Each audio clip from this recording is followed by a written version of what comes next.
What's going on, Since the Sandbox fans? We are back with part 2 of the Sophomore Slumps in Success episode. We did part 1. You can get it exclusively on audio if you want to see it. Today we're going to have a couple of different names, and I'm leading the charge today. I'm going to have a bunch of names here. I want Steve to tell me if he thinks there's going to be sophomore slump or success, what their seasons look like. Steve, if you can, I'm going to ask you to define what success really looks like for some of these players specifically. And there are also a couple of rankings here as well. So I'm going to list 2 different positions, sophomores in each position, and I want you to rank them 1 through 3 for me on who you think is going to have the better sophomore season. Excited. Before we get there, though, Steve, we just wrapped up our positional rankings. Go check them out. When safeties all the way to quarterbacks. We just wrapped up quarterbacks. Again, go check those out on top of all the other content that we're producing. Lou and Steve have a mock draft that they just produced. We got another mock draft coming out to next you. week. But if you like MMA, you like the UFC, go check out my new page. It's a sub-channel of Since the Sandbox. It's Sandbox MMA. We have card reactions. We have card predictions. UFC news 300 alerts. coming out. Whole lot of stuff coming out. We're pumping with the content. And please make sure you like and subscribe if you enjoy the content. But Steve, without further ado, we're going to get into it. And I'm going to throw the first name at you. Now, this is a team that lost their player at this position earlier this season. Or in the offseason. Then they added one through free agency and a pretty talented player at that. But all that, there's a better guy that I think is sitting underneath. Steve, Tyjae Spears, slump or success? Oh, this is a tough one because I didn't really understand the Tony Pollard acquisition, knowing that like him and Spears are very similar skill sets. Very like, similar. I'm not saying that they should have got a bruiser. I think it depends on what their expectation is, but my impression of them signing Tony Pollard to the contract that they did is that they weren't ready to give Spears the keys. I'm going to go slump on this one because I don't feel like he's going to carve out a prominent role for himself. If I thought that this was going to be a guy that was going to have more than 600-700 total yards in the season, then I think I would say differently because I don't think you need to have 1,000 yards to be a successful RB2, knowing that it's going to be committee type of scenarios. Now, I think the interesting question comes in is if, Tony Pollard gets hurt, what does things look like for the Tennessee Titans? I feel like that all affects the conversation. And I don't think that he had the worst year one, but I do feel like just a lot of what I said in the beginning of the conversation, Henry is the perfect complement for what a Spears skill set is. Perfect. I think he can catch the ball successfully out of the backfield, but I just am not too sure that he can dominate and demand 150 touches. Like, I just think that if he's touching the ball 150 times a game, then why bring in Calvin Ridley and DeAndre Hopkins as part of that team? Slump on Spears. I'm going to go success, Steve. Okay. I really like Tyjae Spears, and I think you said it perfectly. He does the same thing that Tony Pollard does. I think that he did have some really good flashes last year. He did. And I'm a little confused with the Tony Pollard signing as well. So, and I understand what you're saying. Maybe they're not ready to give them the keys, but I don't know that I fully trust a Tennessee team that was willing to let Mike Vrabel walk. But I'm looking at this, and I think Levis is really going to need the running backs. Now, he has 2 good receivers, but 2 receivers that arguably can have games where they struggle getting separation, where I think as Tyjae Spears Do you think with is going to 2 be of them good, there, that could still be the case? it depends on who they're playing. It depends. Like, they got some tough match. Like, Stingley's going to be glue on these guys twice a year. Colts are going to draft a corner. Colts are going to draft a corner, right? You got, I don't know. I just think that Tennessee's also in this funk where, like, it's a complete transition change now. No Vrabel. You got a new coach in there. You lost your best player in Derrick Henry. You have a quarterback that's now working year 2. I think it's going to be tricky. And I think Tyjae Spears did show enough flashes for me last year where I think he is going to be an 800-yard guy. I think he could be 1,000 from scrimmage. What's your definition of success and what you see in year 2 for Spears? I think that we're going to look at over 750 rushing yards. Really? Yeah. So what does that mean for Pollard's rushing yards? I think you're going to see the Tony Pollard signing is that classic signing that they signed, expected to be good, and his role becomes nothing. Really? I So feel you like think he Tony has Pollard less- is going to do nothing in Tennessee. Wow. They're going to try. Miles Sanders-esque, where they're going to try. Really? And it's not going to work. I think he's going to Wow. bust in Tennessee. Wow. And I think Tyjae Spears is going to take the reins. Steve, this is literally Miles Sanders and Truba Hubbard 2.0 for me this year. Interesting. That's what I'm thinking. I think Wow. Tyjae Spears is very effective in the passing game as well, which I think Pollard can be, but Pollard has a bad injury history as well. I think Tyjae Spears is going to be set up for success this year. My takeaway with this, though, is that, one, I don't feel like Tennessee's offensive line is as prominent as it was in years past. And maybe that changes in the draft. But my bigger takeaway was you said 750, 800 rushing yards, not scrimmage yards. Yep. That's what you think. I think he can get over 1,000 scrimmage yards, Steve. Wow. Okay. I do. Now, see, I think he can get over 1,000 scrimmage yards, but I think he's going to be more equivalent on like the rushing and receiving yards rather than just carrying long away on the rushing. I can understand that, but I mean, if I see him getting 300 receiving yards, 750 rushing yards, that's 1,050. Like that's a pretty good number where I expect him, and I do think that Tennessee is going to try and incorporate these running backs to take a little bit of this stress off Levis. He has the 2 receivers. But I don't think you can fully rely on just having 2 good receivers and just expecting Will Levis to sling, because he's still got to come into his own. I think he has the confidence, but does he have the skill yet? We're going to see. I think they're going to try and make it as easy as possible on him. Steve, the second guy I got here, tight end position. In Las Vegas, they drafted Michael Mayer expecting him to play a significant role in a Josh McDaniels offense, but he didn't do anything in his rookie season. So I wouldn't say he didn't do anything. Like, I think that we've seen tight ends come into the league and have, I'm going to say, less of an impact rather than less of a role, and I'm going to be specific with that because I personally think that Michael Mayer's role, that's what you're talking about, right? Yep, Mike Mayer. Yep. His role last year was to predominantly be tight end too and be a blocking tight end. I don't think that Michael Mayer in the draft process, that was the expectation in a fan perspective. I also don't think he's going to be like this 1,000-yard dominant pass catcher that Sam Laporta was. Don't think that's his role or his skill set. But do I think that he could be – I don't think he's a tight end 1, if you want me to be honest. I think he could be a successful tight end 2 and can cause you some red zone problems. But I don't think that he's this tight end passing threat that – people expect. I don't have the same expectations from like a Hawkinson or Laporta, not even like an Njoku. I don't think that's who Michael Mayer is. I don't want to say that his specific role is blocking, but I also don't see like a quarterback there that's going to spread the ball a ton to include the tight end, knowing that Jacoby Myers and Devontae Adams are both likely going to demand and see the ball a lot more often than he is. If Michael Mayer was to catch 60 balls in a season, knowing that that's just what George Kittle just caught this year, I think that's more than enough receptions for him.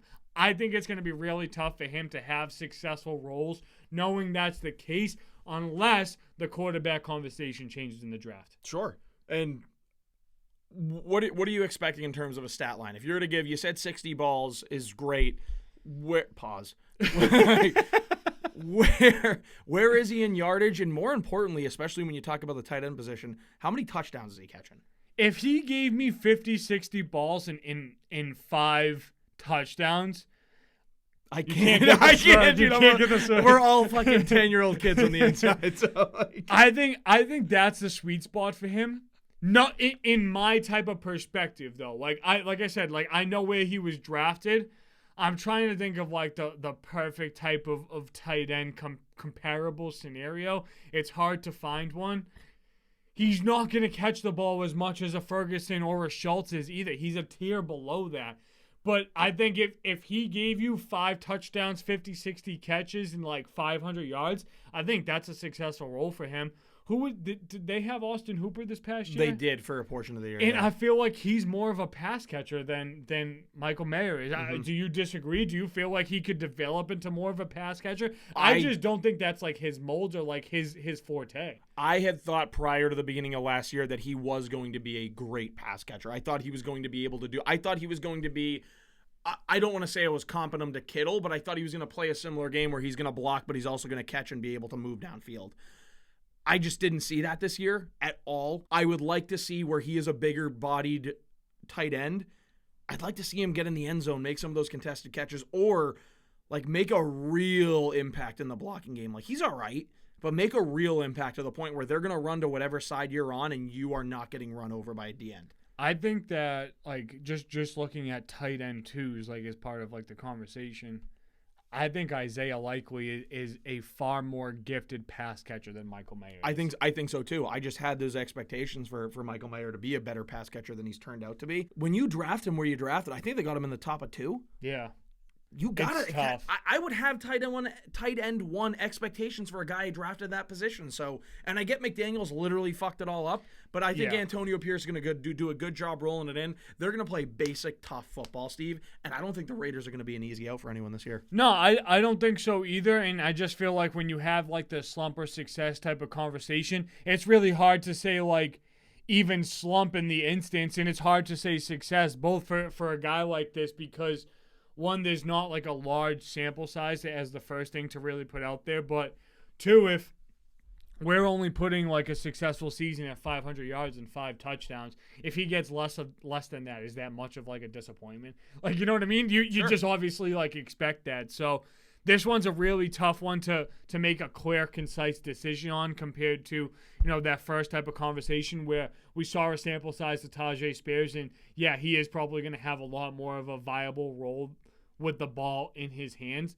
This is a position that you would expect that at, but that's not the first thing I think of when I think of the Raiders or Michael Mayer specifically. So I think it's just more of a wait-and-see type of scenario. Got it.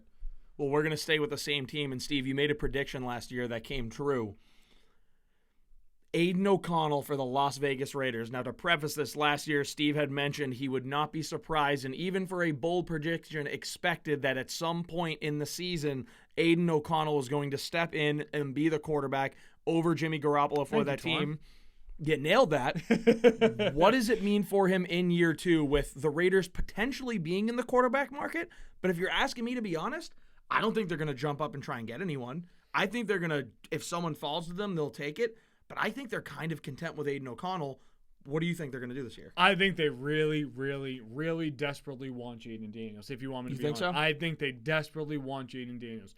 But I think that they also know that they're in a scenario year 1 of Antonio Pierce, because I don't view last year as Antonio Pierce's year. Correct. I mean, that was kind of like his debut with the whole interim thing. But this is year 1 of Antonio Pierce. As much as he's going to want to, I think that they also brought in Gardner Minshew knowing that they might be too big of a distance to get out of that. What I do want to keep in mind is they just scheduled Michael Penix to come in for a visit. They have Bo Nix coming in for a visit. So they're doing their homework on this quarterback market. I think if you see them trade back from 13 to a later draft selection, that's the direction they could go in. But that would also make that move being an obvious decision. Mm-hmm. I think that it should be Aiden O'Connell's job to lose. Gardner Minshew had a great, fantastic year for a backup quarterback. Really good backup season. Really So good. I honestly think that we kind of know what we're getting with a Minshew. I think O'Connell could be in a role, I don't want to say for success, but Devontae Adams was back to 1,000 yards last year. Yep. Jacoby Myers had multiple games last year with multiple touchdowns. I think it's realistic for Aiden O'Connell to be a starting quarterback in this league for 10 years. No, maybe not. But for next year, absolutely. I think there's multiple teams besides the Raiders that he could be the starting quarterback on. I don't know if he's going to get all that opportunity or the leeway knowing that Minshew is there. That was my prediction, and I do think that with the sample size and opportunity that he had, like I said, I think he should be handed the starter position unless the draft really changes things. It's really hard for me to say that he's going to start 15 games at their quarterback position, knowing that if they were fully comfortable, they wouldn't have paid Gardner Minshew $25 million. Sure. I don't think that as much as I want to back up my thought and take from last year, I think it's going to be much more harder going forward for Aiden O'Connell to really have that prominent role. More than serviceable for a QB2 and that fridge QB1. But I don't think that even if he starts all the games that he has as much success as he had this year, year 1, I know he was just kind of thrown to the dogs, but he was able to do some good things. I think he has a lot of room to grow in this league. Don't know if next year is the case. Tough year for Aiden O'Connell going into year 2. I'm going to say slump. I do feel a little bit more optimistic about Aiden O'Connell, if I'm being honest. I like his game. Like, I watched the game. I like his game, too. I like his game, and I understand that Vegas can be a little tricky, but they do have pieces to make him successful. It is, what are they going to end up doing with the quarterback market? So I'm going to not say anything here. I'm not going to jinx it and have him play poorly. I'm not going to have him play incredibly well by anti-mushing it. But, like, I do want to see, before I can make a stance on that myself, I think I want to see what they do with the draft here. Are they going to get a Penix? Are they going to trade up for Jaden Daniels? I think if you have Gardner Minshew, that kind of makes me think that it's almost like, all right, we're going to see which one. If Aiden O'Connell doesn't work out, we're just going to go to Gardner Minshew, and then next year we'll attack quarterback with Shador and stuff like that. Yes. So I think that they're actually in a really good spot. I kind of want to see them get the best player available at 13, or if they want to trade back, but round out your team. I kind of like the Aiden O'Connell move. I'm not going to make a decision, though. So, Steve, before we get to the last player on the offensive side, we're going to do a little ranking game. Okay. I'm going to name 3 offensive linemen. Ooh. And you're going to rank for me which one do you think is going to have the best season all the way down to the worst. Paris Johnson, Peter Skoronski, Darnell Wright. All right, so just going based on year one, Darnell Wright obviously selected inside that top 10. Paris Johnson obviously selected inside that top 10. Those guys have expectations with that draft selection. And Peter Skoronski was a name that we were talking about as the top offensive lineman for a long time last year. Just very similar as what we're doing with alts right now. When you hear my next mock draft and I have a little bit more control on the back end of 10, you're going to see how I'm going to switch up that direction a little bit. I think Skoronski has opportunities with his scenario to flash the most, but I don't think it's going to be the case. Skoronski's going to be my 3. And Paris Johnson's going to be my 2. And the reasoning for that is because I feel like, I don't want to say he's kind of like put on an island, but he was put there knowing that was the best player selected. I just feel like there's a lot of questions around Arizona.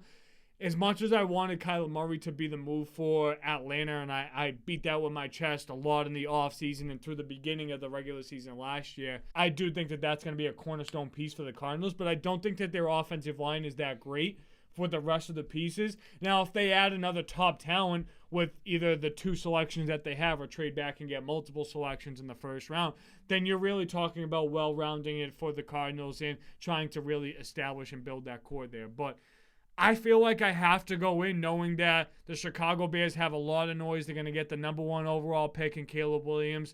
They made a splash at the running back market, and you're bringing in these wide receivers. If Darnell Wright doesn't live up to what he did last year with the Tevin Jenkins on that offensive line and all the other young pieces that they've built, then I feel like, you're not really evaluating properly, and I feel like that's part of it. In the Darnell Wright and Paris Johnson comparison, it's paper thin just like it was at the top of the quarterback rankings. But based on play next year, I think Paris Johnson has more potential. But I do think that Darnell Wright has shown us a better floor than what Paris Johnson has. And that's the interesting part of the conversation. When you're comparing offensive line, there's a bunch of different things you need to consider. You need to consider scheme. You need to consider the rest of the line.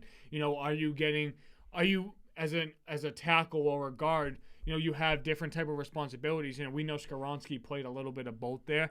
And Paris Johnson solely on that left side, where I feel like we could have seen Wright play a little bit more on that right and that left as well. So that's the interesting part of the conversation. I'm going to go Wright, Johnson, Skoronski.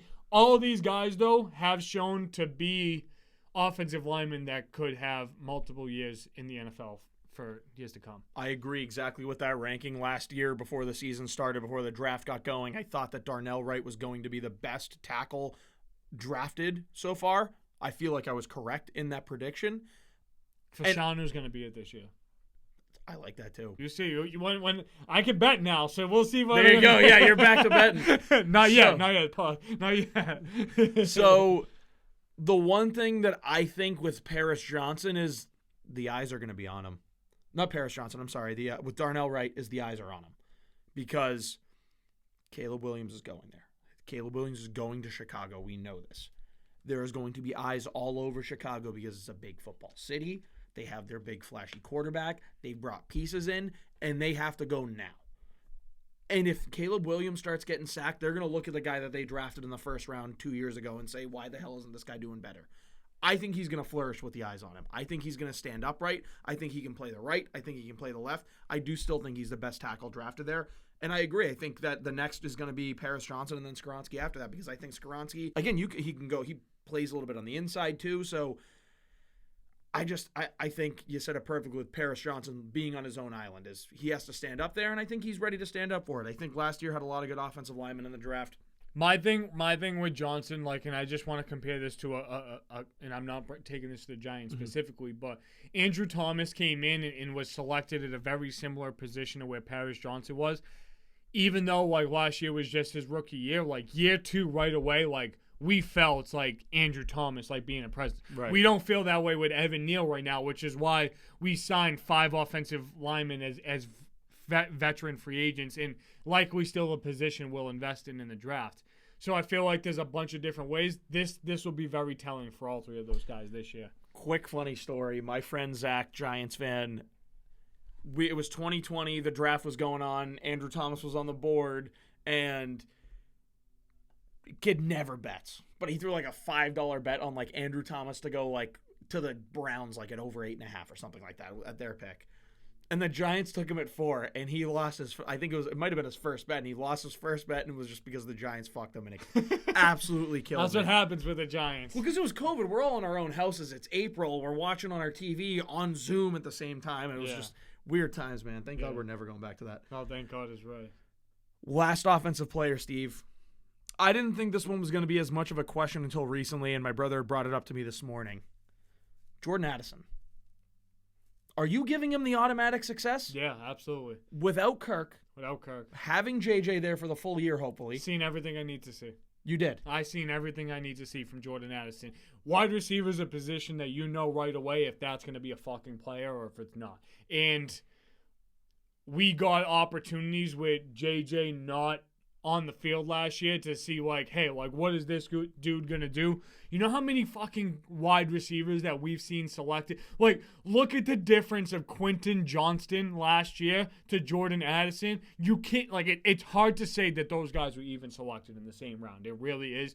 If Jordan Addison... Let alone, like, 2-3 picks from each other. Exactly. If Jordan Addison was on any other team in the league, he would be just as successful. I promise you that. The Vikings have a thing for getting these wide receivers right. They did it with Thielen. They did it with Diggs. They did it with JJ. They got Addison now. There's just some teams that know that, like the Steelers are another team that's pretty damn good at drafting wide receivers. Yeah. And that's just when you have like a scouting department and they find positions consistently, you know that department's doing a pretty good job at identifying what makes that player so good or what makes them going to be successful in the league. I mean, just similar to the conversation we had with JJ almost being on the positional rankings, even missing that many games. He did it with Mullins. He did it with Dobbs. This dude was catching multiple games with over 100 yards. He was catching big play touchdowns, all of it. There's no question that needs to be shared at all by any means. Jordan Addison's a dog, and I feel like the only reason why that we're hearing the conversation of, oh, is JJ actually going to get traded is, one, because I think his representatives want to assure that he's selected with a quarterback that's going to be comparable for years to come. But I think the Vikings part of the conversation is, hey, like, we already have another good wide receiver. Is this wide receiver that we view as the best in the league right now really going to be worth $45 million, knowing that we could potentially get 3 first-round picks for a wide receiver, not even a quarterback? I know.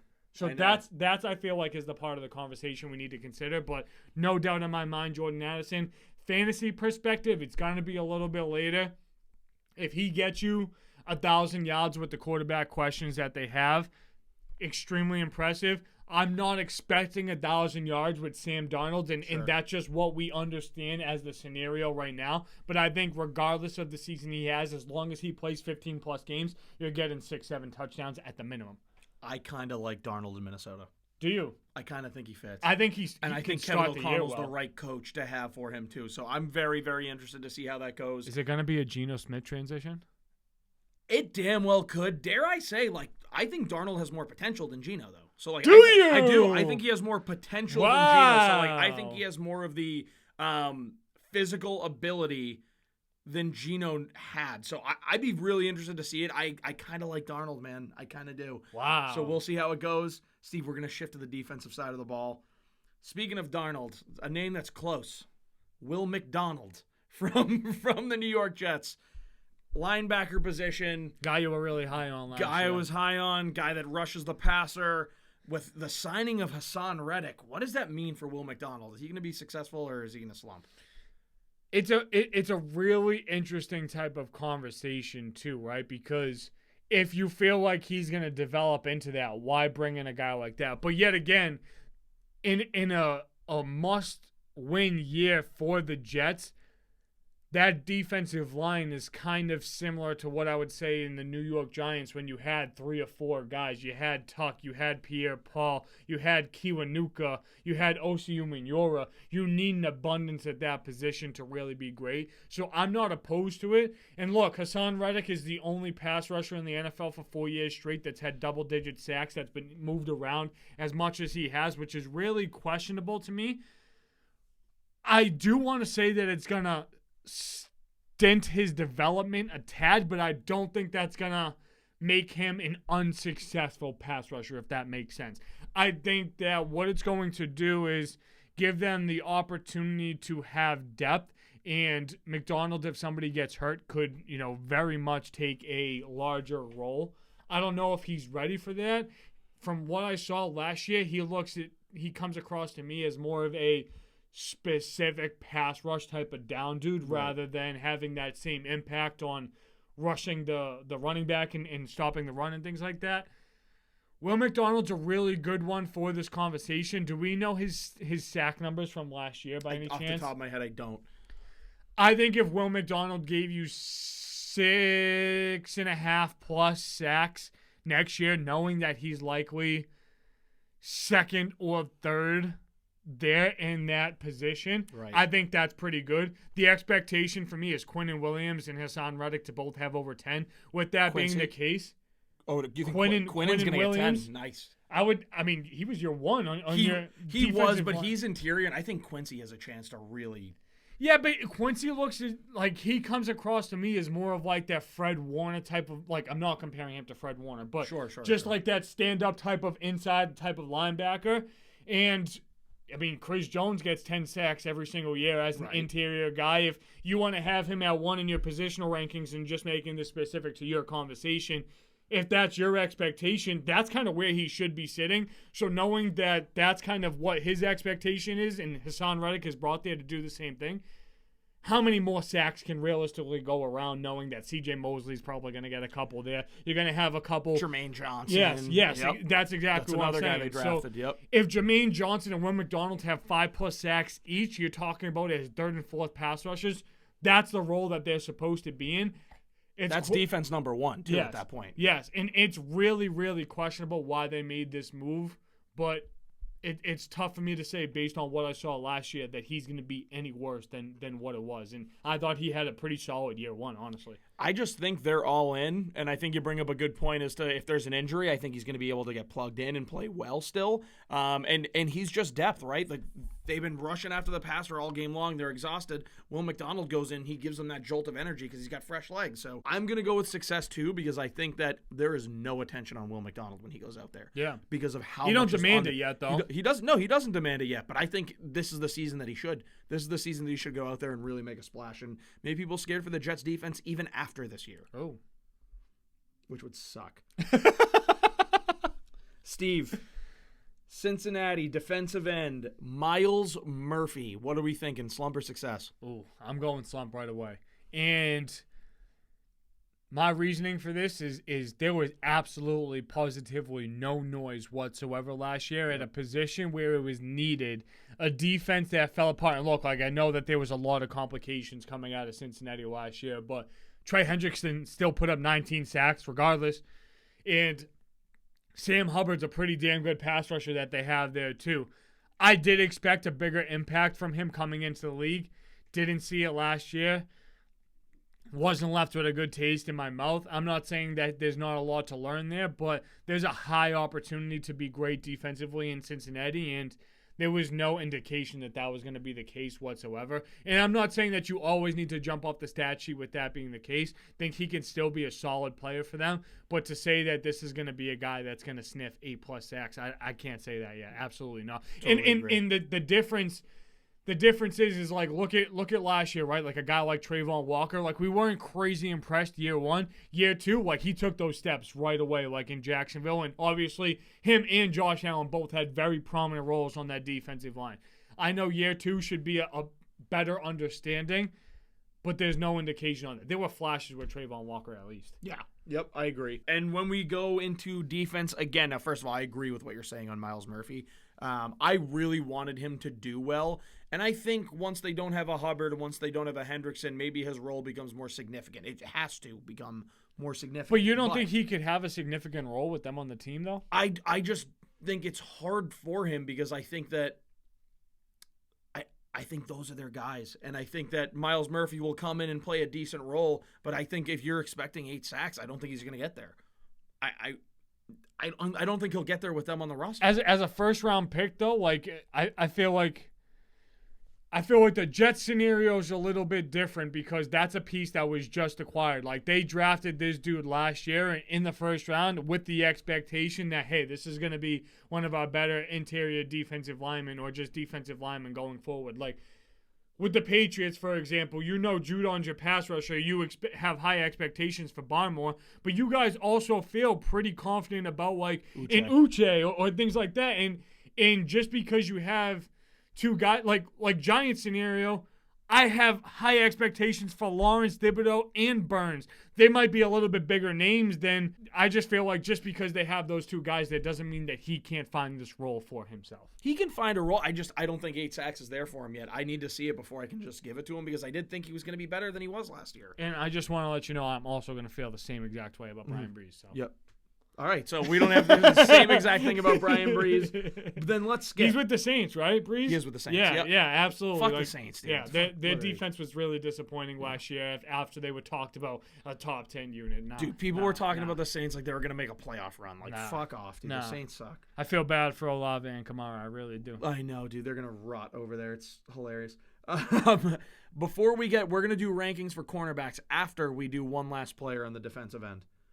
Mozzie Smith for the Dallas Cowboys. They desperately need a run stuffer so goddamn bad, and they drafted a defensive tackle, an interior defensive true nose tackle in Mozzie Smith.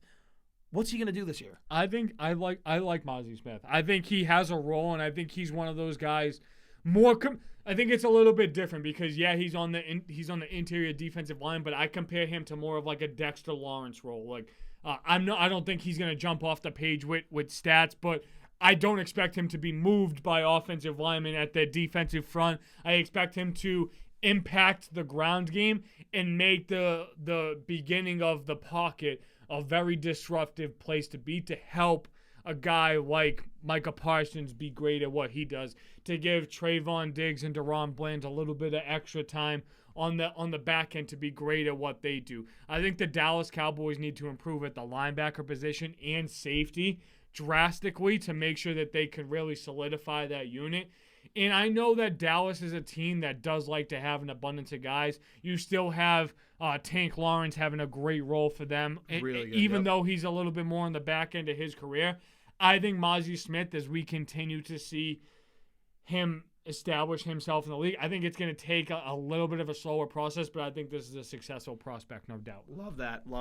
I think big things from Mozzie Smith. I think there's a role that Dallas needs, and I think he's the guy to fill it. So he's just got to get in, and he's got to do his thing. And I think he has all the talent and the ability to do so. So I do think it's going to be a good year for Mozzie Smith, and I think it's going to be one of those pieces where you say finally they have something they can build on in that part of the ball. I agree, linebacker's a desperate need because Van Der Esch just isn't it.